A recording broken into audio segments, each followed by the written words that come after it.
اچھا جی، آج کی یہ جو میں میڈیا ٹاک کر رہا ہوں اس کا مقصد پہلے میں کلیئر کر دوں کہ کس وجہ سے ہم آج اپنی عوام کے سامنے یہ پریزنٹ کر رہے ہیں چیزیں. دیکھیں، پاکستان میں جب جنرل مشرف نے NRO-1 دیا، جو پہلی دفعہ NRO دیا، تو ہمیں پتہ چلنا چاہیے کہ اس سے ملک کو کیا نقصان پہنچا.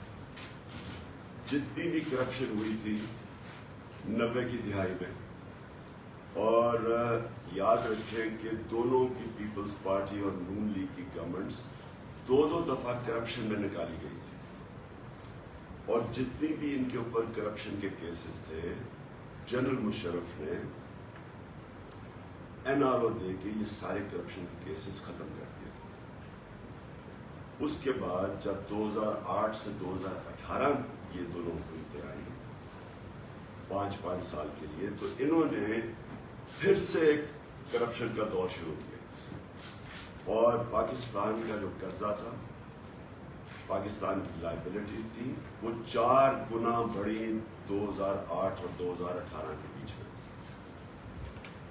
6,000 ارب سے ہماری جو 6,000 ارب 60 سالوں میں قرضہ پاکستان نے اکٹھا کیا تھا، وہ 10 سالوں میں 30,000 ارب پہ چلا گیا. پاکستان کے جو اداروں کا حال تھا، ملک بینکرپٹ تھا. ہمیں جب 2018 میں حکومت ملی تو پاکستان کی تاریخ کا سب سے بڑا بیرونی ملک خسارہ تھا، جس کو کرنٹ اکاؤنٹ ڈیفیسٹ کہتے ہیں، تقریباً 20 ارب ڈالر کا تھا. اب یہ بڑا امپورٹنٹ ہے آپ کے لیے سمجھنا کہ اس کے بعد ہوا کیا. جب ہماری گورنمنٹ ہے، انہوں نے بڑا شور مچایا. شریف خاندان مجھے دھمکیاں دیتا تھا کہ عمران خان تمہاری بھی باری آئے گی، ہم تمہیں یہ کر دیں گے. اور وہ کیا کہہ رہے تھے، یعنی مجھے کیوں دھمکیاں دے رہے تھے. میں آج جو آپ کے سامنے وائٹ پیپر پریزنٹ کرنے لگا ہوں، اس کے اندر ان کے کون سے کرپشن کے کیسز میں فیصلہ ہو گیا، کون سے انڈر ٹرائل ہیں، اور کون سوں پہ انکوائریز چل رہی ہیں. یہ میں آج آپ کے سامنے اس لیے لانا چاہتا ہوں کہ ایک تو پہلے سب کو، قوم کو پتا چلے کہ ہمارے 5 سال میں ہم نے ان کے اوپر کوئی کرپشن کے کیسز نہیں کیے، سوائے FIA کا کیس تھا. FIA کا جو 16 ارب جو مقصود چپراسی کے نام پہ انہوں نے نوکروں کے نام پہ پیسے لیے تھے، اس کے علاوہ سارے ان کے کرپشن کے کیسز ان کے اپنے دوروں میں شروع ہوئے تھے. جو پہلے NRO-1 سے صاف ہوا، یہ سارے کیسز 2008 اور 18 کے بیچ میں تھے، ہمارے دور میں نہیں تھے. ہمارا صرف ان کو یہ گلا تھا کہ جس طرح ان دونوں نے ایک دوسرے کو مکا کر کے کرپشن ختم کی تھی کیسز اپنے، یہ ہمیں بھی پریشر کر رہے تھے کہ ان کو NRO دے. یہ گلا تھا.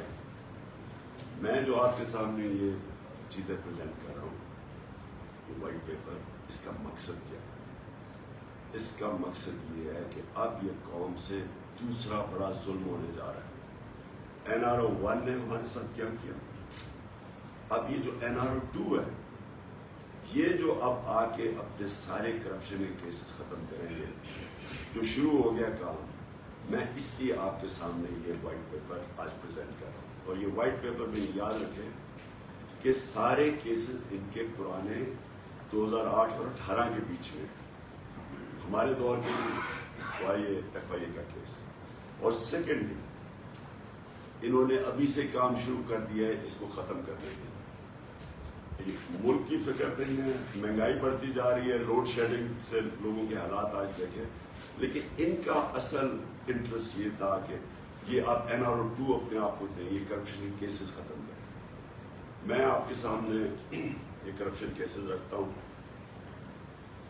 ان کا جو 3 کیسز کے فیصلے ہو چکے ہیں، وہ 3 کیسز تھے ان کے، جو وہ کیس کیا تھے وہ میں ذرا پہلے آپ کو سب کو بتا دوں.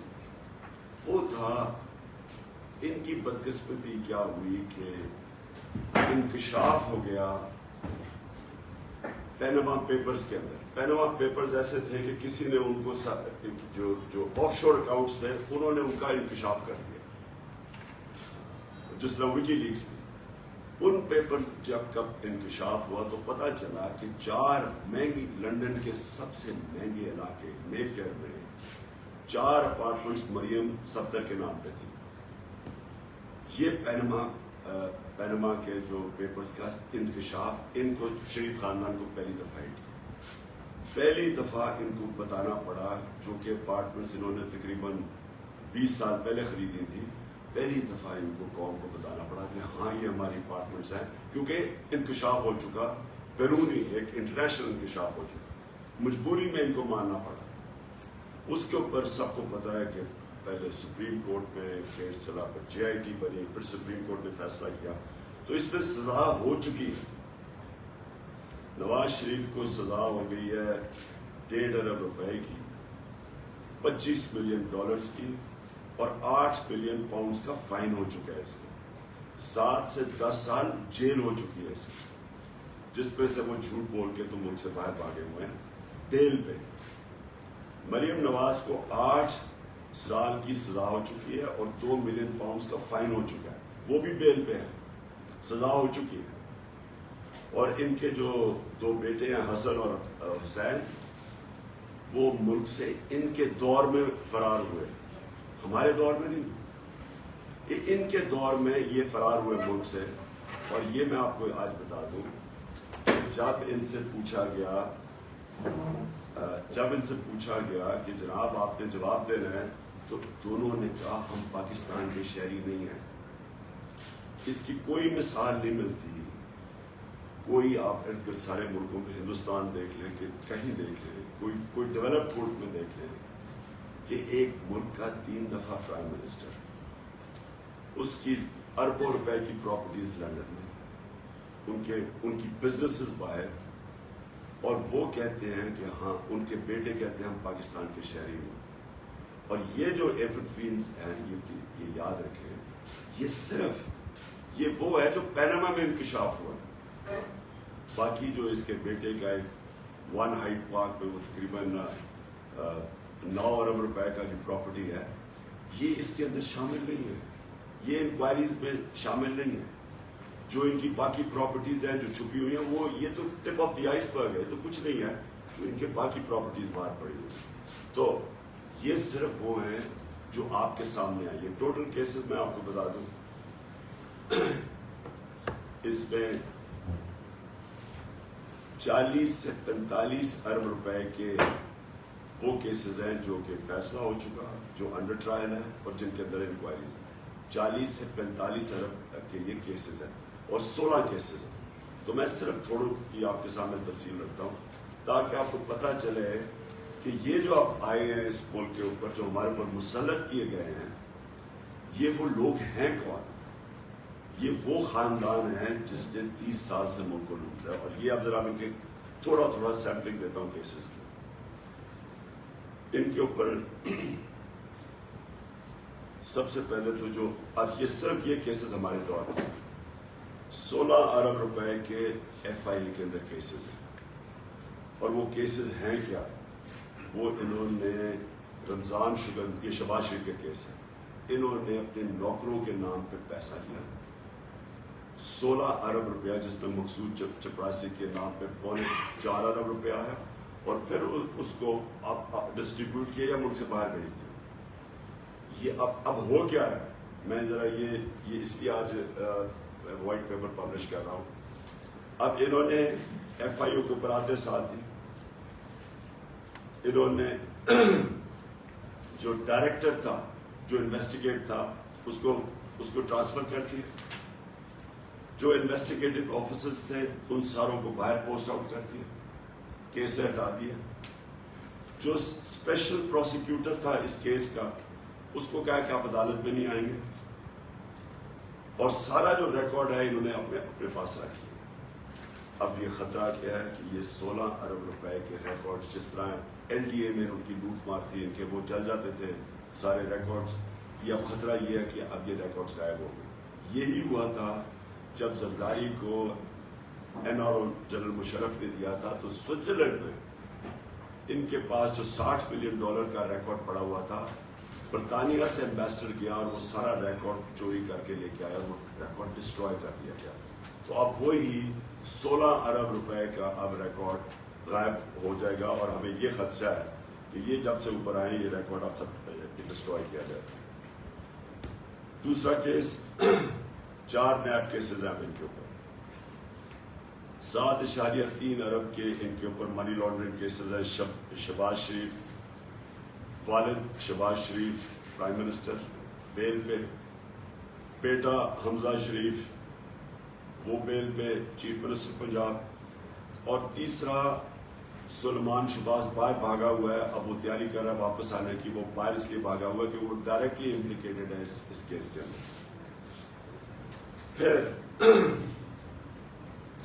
ایک اور کیس ان کا ہے، وہ بھی ابھی تک چل رہا ہے، اور وہ افسوس کی بات یہ ہے کہ سارے ہمارے دور کے پہلے سے بنے ہوئے ہیں، لیکن ہمارے دور میں چونکہ نیب آزاد تھی، ہمارا کوئی کنٹرول نہیں تھا، تو یہ کیسز چلتے جا رہے ہیں. اور یہ کیس کیا ہے؟ یہ سمپل کیس ہے. انہوں نے ایک ڈرین بنائی رمضان شوگر مل میں 21 کروڑ روپے کی، اور وہ پبلک کے پیسے سے انہوں نے وہ ڈرین اپنی رمضان شوگر مل کا سارا جو گند ہے اس سے نکالنے کے لیے.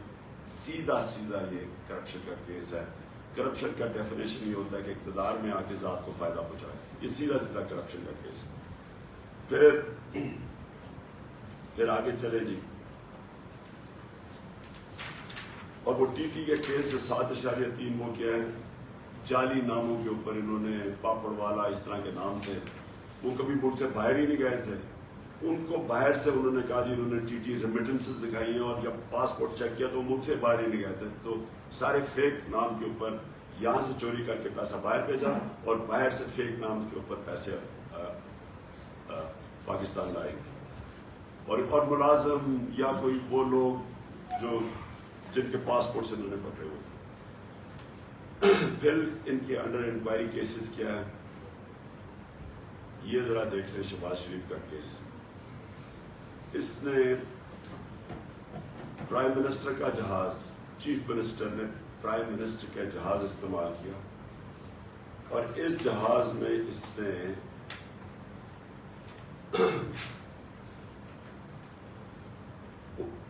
39 بیرون ملک کے دورے کیے، 39 فورن ٹرپس کی، 515 اندرونی ٹرپس کی، 42 کروڑ روپے کا قوم کو نقصان کروایا. یہ بالکل غیر قانونی تھا، اس کی اجازت نہیں تھی. اور اس نے 9 دفعہ، ہر مہینے میں 9 دفعہ وہ جہاز استعمال کرتا تھا. یہ بالکل یہ سیدھا نیب کیس ہے.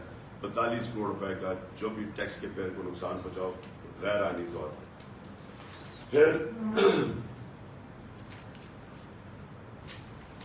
ان کی 9 ارب روپے کی شوگر کمیشن کے اندر انکوائری چل رہی ہے، ایف آئی اے کی. وہ تو سارا جب شوگر کی پوری ہم نے جو شوگر سکینڈل واز جب ہم انکوائری کھولی تو اس میں ان کی شہباز شریف کی 9 ارب روپے کی انکوائری پینڈنگ ہے، اور وہ بھی ہمیں لگتا ہے کہ وہ بھی کیسز ختم ہو گئے. پھر توشہ خانہ کا کیس، اب بڑا انہوں نے شور مچایا میرا توشہ خانہ کا کیس. مجھے بھی ایک گاڑی ملی. توشہ خانہ کا قانون یہ ہے کہ وہ گاڑی آپ توشہ خانہ سے نہیں نکال سکتے. گاڑی آج بھی پڑی ہے توشہ خانہ بھی میری، لیکن ان کا ذرا دیکھیں. آصف زرداری نے 3 بلٹ پروف گاڑیاں، 2 BMW، 1 ٹویوٹا لیکسس، اور یہ ان کے دور کی بات کر رہی ہے، ان کے دور کی بات ہے یہ کیس. انہوں نے یوسف رضا گیلانی کو کہا کہ ان ریلیکسیشن آف دا رولز، جو رولز سے توشہ خانہ کے، اور یاد رکھیں ان کے دور میں صرف 15% پیسے دے کے چیزیں آپ لے سکتے تھے توشہ خانہ میں. ہمارے دور میں 50% گورنمنٹ کو جاتا تھا پھر چیزیں لے سکتے تھے. انہوں نے رولز ریلیکس کروائے یوسف رضا گیلانی نے، اور زرداری نے 3 گاڑیاں ان رولز کو ریلیکس کروا کے 3 گاڑیاں رکھی. یہ سیدھی نیب کا کیس ہے جو ابھی تک نہیں ہوا. لیکن ہوا کیا؟ نواز شریف کو ایک دم جب پتہ چلا کہ زرداری نے 3 گاڑیاں نکال لی ہیں تو نواز شریف نے جو 10 سال ایک غیر قانونی طور پہ گاڑی جو گفٹ ملی تھی اپنے پاس مرسیڈیز رکھی ہوئی تھی، اس نے کیا کیا کہ اس گاڑی کو لیگلائز کروا لیا 10 سال کے بعد. جب پتہ چلا زرداری نے کیا تو اس نے بھی یوسف رضا سے مل کے وہ گاڑی کو لیگلائز کروا لیا، جو کہ آپ کو پتہ کہ بالکل غیر قانونی. کہنے کا مقصد یہ مل کے کیا سب کچھ 10 سالوں میں جو قرضہ اوپر گیا ان کے کیسز ان کے دور میں ان سب نے مل کے کیا. میں آپ کو اور ذرا سیمپل دوں کہ یہاں ہوا کیا ہمارے ملک سے. ایک کیس، اب یہ سارے نیب میں کیس پڑے ہوئے، ان کا ایک چپڑاسی تھا گلزار، مقصود چپڑاسی کو تو آپ کو سنا ہوگا. اب یہ ذرا جو گلزار تھا، گلزار کے بینک اکاؤنٹ میں 50 لاکھ روپے آتے ہیں. کون 50 لاکھ روپے دیتا ہے؟ ایک کوئی اورنگزیب ہوتا ہے، وہ 50 اورنگزیب بٹ جو کہ اس کو 50 لاکھ روپیہ دیتا ہے. اور پھر اس اورنگزیب بٹ کو چیئرمین بیوٹیفیکیشن کمیٹی گجرات بنا دیا جاتا ہے. ڈی سی او اور تحصیل میونسپل ایڈمنسٹریشن اس کے نیچے رکھ دی جاتی ہے تاکہ وہ وہاں سے ریکور کر سکے جو انویسٹمنٹ ان کو پیسہ دیے. پھر ایک اور کیس ہے،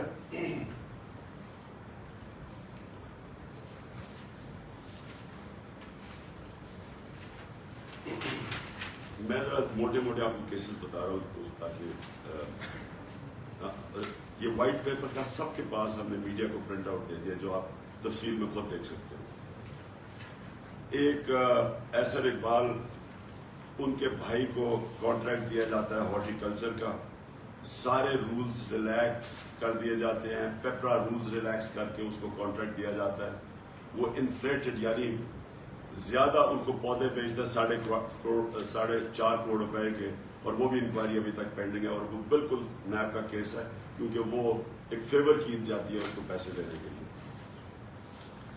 پھر جناب نواز شریف 2013 میں جب آتا ہے، لاہور کا ماسٹر پلان چینج کیا جاتا ہے. لاہور کے ماسٹر پلان کو چینج کر کے فوری طور پہ مریم 80 کروڑ روپے کی زمین خرید لیتی ہیں وہ رائے بنڈ کے پاس، اور وہ ڈائریکٹ فائدہ اٹھاتی ہیں کہ پہلے وہ پلان چینج کیا جاتا ہے اور پھر وہ زمین 80 کروڑ روپے کی خریدتی ہے.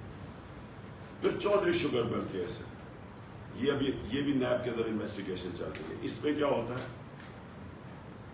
کہ مریم 12 ملین شیئر خریدتی ہیں چودھری شوگر مل میں 99 کروڑ روپے کے، 12 ملین شیئر خریدتی. کوئی اس 99 کروڑ روپیہ کدھر سے آتا ہے؟ اس کی کوئی سورس آف انکم نہیں.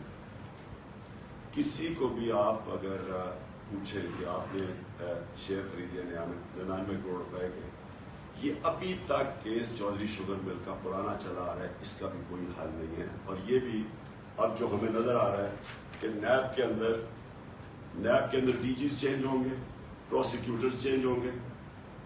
ایف آئی اے کو تو بھی انہوں نے سارا خالی کر کے رکھ دیا جو بھی ان کے کیسز کر رہے تھے. تو اب نیب کے اوپر ہوگا، اور یہ اب جا رہا ہے قوم کے پاس NRO 2. NRO 1 میں جو قوم کا نقصان ہوا وہ سب کو یاد ہے کہ انہوں نے جب سارے کیسز ختم ہوئے پھر سے شروع ہوئے.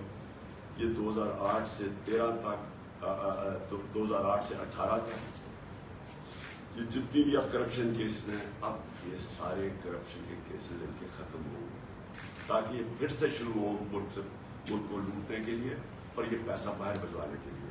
میں صرف اس لیے آپ کو بتانا چاہتا ہوں کہ پیسہ کیوں باہر بھجوایا جاتا ہے، کیونکہ جب آپ بڑی پیسے بناتے ہیں، یہ سارے اربوں روپے کے کیسز ہیں، 50 کروڑ کے کیسز ہیں، جب آپ اتنا پیسہ بناتے ہیں کہ وہ آپ چھپا نہیں سکتے، وہ آپ بستر کے نیچے نہیں رکھ سکتے، وہ کہیں استعمال کرتے ہیں، بینک پہ رکھتے ہیں، ہم جواب دینا پڑتا ہے. لہٰذا دگنا ملک کو نقصان کرتے ہیں، پھر یہ ہنڈی حوالے سے ان کو باہر بھجواتے ہیں اور باہر پھر جا کے آف شور اکاؤنٹس پہ رکھتے ہیں. دگنا نقصان، وہ روپے پہ پریشر پڑتا ہے، روپیہ ہمارا کمزور ہوتا ہے کیونکہ ڈالرز خرید کے بیچتے ہیں. یہ ہمارا نہیں، یہ سارے وہ ملک جدھر غربت ہے ادھر ساری اس طرح کے لوگ بیٹھے ہوئے ہیں جو اپنے ملک کا پیسہ چوری کر کے باہر بھیجے، جس کو منی لانڈرنگ کہتے ہیں. اور میں آپ کے سامنے یہ صرف اس لیے لے کے آیا ہوں آج کیونکہ یہ ضروری ہے اس قوم کو سمجھنا کہ جدھر جو ہمارے اوپر یہ امپورٹڈ حکومت مسلط کی گئی ہے، یہ حکومت صرف یہی نہیں کہ بیرون ملک کی سازش کے تحت یہ اوپر آ کے ہمارے بیٹھ گئے. دوسری چیز جو ملک کو یہ اب نقصان پہنچائیں گے، پہلے سارے اپنے کرپشن کے کیسز ختم کروائیں گے، پھر سے یہ چوری کا بازار شروع ہوگا، دونوں مل کے کریں گے. اور یہ آپ کو سمجھنا ہے، پھر سے میں آپ کو ریپیٹ کروں، یہ سارے کیسز ان کے اپنے دور کے ہیں.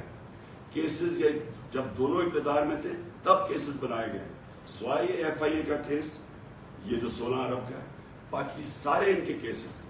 تو ہمیں جو سارا وقت کہتے رہتے تھے کہ جی آپ نے یہ کر دیا، انتقامی کارروائی کر دی، ہم نے کوئی کچھ نہیں کیا. اور جو ایف آئی اے کا کیس ہے یہ اتنا مضبوط کیس ہے، یعنی اس سے مضبوط کیس ہو ہی نہیں سکتا.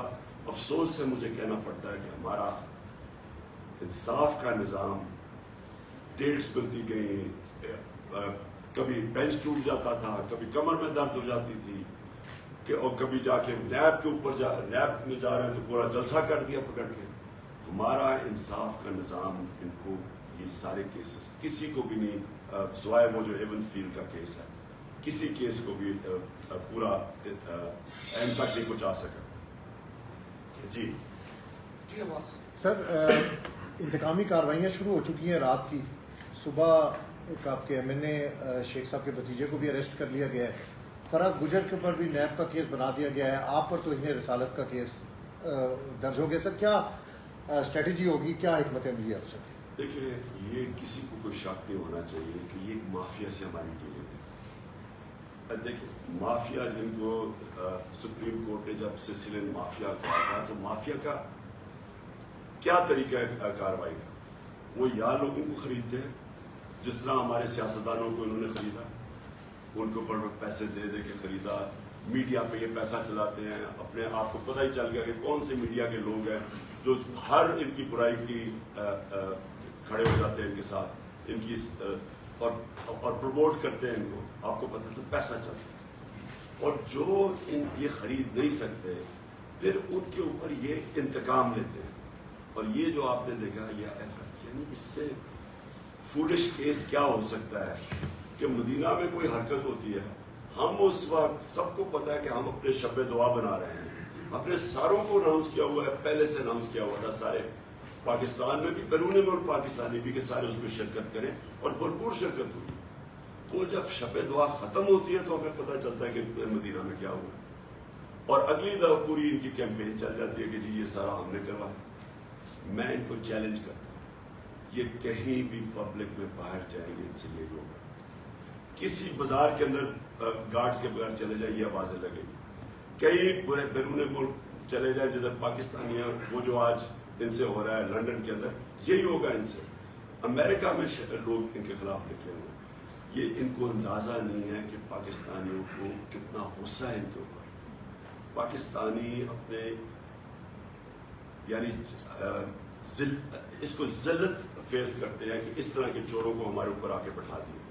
اور پاکستانی یہ بھی یاد رکھے کہ پاکستانیوں کو پوری طرح پتہ ہے، جو خاص طور پہ بیرون ملک پاکستانی، کتنی بڑی سازش ہوئی. تو یہ ہمارے اوپر ڈالنا کہ جی ہم نے یہ مدینہ میں ان کو آوازیں لگوانی ہیں، ان کو شرم آنی چاہیے. جہاز سے گسیٹ کے لے کے ان کو شرم اس لیے آنی چاہیے کہ پہلے تو کوئی سوچ بھی نہیں سکتا جو جس پہ تھوڑا سا بھی دل میں نبی صلی اللہ علیہ وسلم بستے ہوں، وہ سوچ بھی نہیں سکتا اس طرح کی کوئی چیز کرنا.